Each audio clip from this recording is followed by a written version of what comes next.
Zanjie Bujia vit dans un village du comté de Gangsha dans la préfecture autonome tibétaine de Hebei.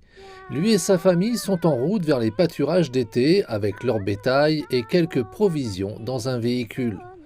Le Qinghai est l'une des 4 plus grandes régions de pâture de Chine.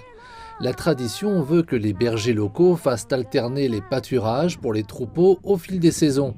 Ça permet de réduire autant que possible les dommages causés aux prairies. Les chevaux restent un élément indispensable de leur voyage. Il y a une dizaine d'années, Zanjie Bujia devait parcourir plus de 200 km, mais ces dernières années, le gouvernement local a contribué à optimiser l'itinéraire, le réduisant de 60 km. Sur le plateau Qinghai-Shijiang, le temps est imprévisible.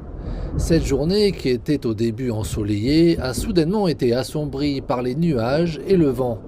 Craignant que leur bétail ne se perde par ce temps, le père de Zanjie Bujia a décidé de monter une tente et de marquer un arrêt. Bientôt, c'est une neige abondante qui s'est mise à tomber. Zanjie Bujia et son épouse s'empressèrent alors de rassembler leur bétail. Par la suite, ils se sont assis et ont bu du thé chaud pour évacuer la fatigue. Zanjie Bujia explique pourquoi ils déplacent leurs animaux. La raison est très simple. Tout comme les gens, les prairies ont aussi besoin de repos. La rotation permet à l'herbe de mieux pousser. Le bétail peut mieux paître et notre vie s'en trouve améliorée.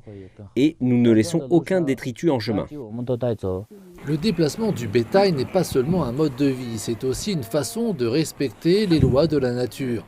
Il protège l'environnement en empêchant le surpâturage et assure ainsi un avenir durable à ses bergers. Alors que les chutes de neige diminuent, Zanjie Bujia et sa femme ne se pressent pas de partir, mais discutent de leur itinéraire pour les 30 km restants. Avec l'altitude, le voyage sera plus difficile. Ils doivent donc le planifier correctement pour s'assurer que leur bétail ne perde pas de poids en cours de route.